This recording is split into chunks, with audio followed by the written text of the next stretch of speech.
সহজ উপায়ে বিনা পরিশ্রমে রাতারাতি বড়লোক হওয়ার লোভ দেখায় যে জিনিসটি, তার নাম জুয়া। বর্তমান ডিজিটাল যুগে অনলাইনের কারণে এই জুয়া এখন ক্যাসিনো থেকে বের হয়ে আমাদের সবার হাতের মুঠোয়, ড্রয়িং রুমে, এমনকি আমাদের সন্তানদের স্মার্টফোনে পৌঁছে গেছে। কিন্তু আপনি কি জানেন এই একটিমাত্র নেশা কিভাবে একজন মানুষের জীবন, তার পরিবার, সমাজ এবং পুরো রাষ্ট্রকে ধ্বংস করে দেয়? চলুন ইসলামের আলোতে জেনে নিই জুয়ার ভয়াবহতা। আসসালামু আলাইকুম। ইমানি ও শিক্ষণীয় সব গল্প জানতে এখনই আমাদের ইসলামিক গল্পকথা চ্যানেলটি সাবস্ক্রাইব ও ফলো করুন। আর হ্যাঁ, ভিডিওটি আপনি কোথা থেকে দেখছেন কমেন্টে জানান।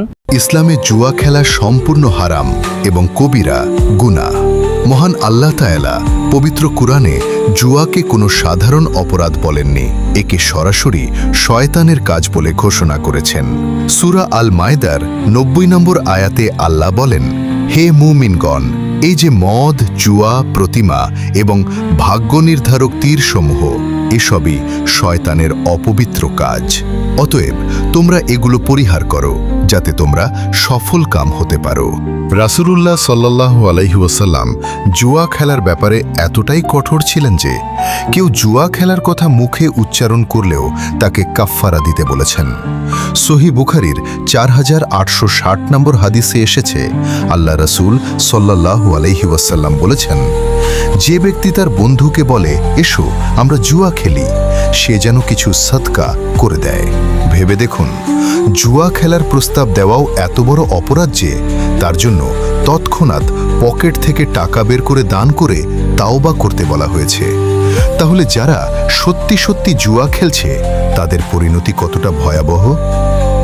জুয়া কেন নিষিদ্ধ? কারণ এটি সামাজিক বন্ধন ধ্বংস করে। পবিত্র কুরআনে আল্লাহ বলেছেন, জুয়া মানুষের মধ্যে শত্রুতা ও বিদ্বেষ তৈরি করে। বাস্তবেও তাই হয়। জুয়ারিরা নেশার টাকার জন্য ঘরের আসবাবপত্র, মায়ের গয়না, শেষ সম্বল জমিটুকুও বিক্রি করে দেয়, যার ফলে ভাঙন ধরে সাজানো পরিবারে। শুধু তাই নয়, জুয়ার টাকা জোগাড় করতে আমাদের যুব সমাজ আজ চুরি, ছিনতাই, ডাকাতি, কিশোর গ্যাং এবং খুনের মতো জঘন্য অপরাধে জড়িয়ে পড়ছে। ব্যক্তি ও সমাজের গণ্ডি পেরিয়ে জুয়া আজ রাষ্ট্রের অর্থনীতিকে পঙ্গু করে দিচ্ছে। বর্তমান অনলাইন জুয়ার অ্যাপগুলোর মাধ্যমে প্রতিদিন দেশের কোটি কোটি টাকা অবৈধভাবে বিদেশে পাচার হয়ে যাচ্ছে।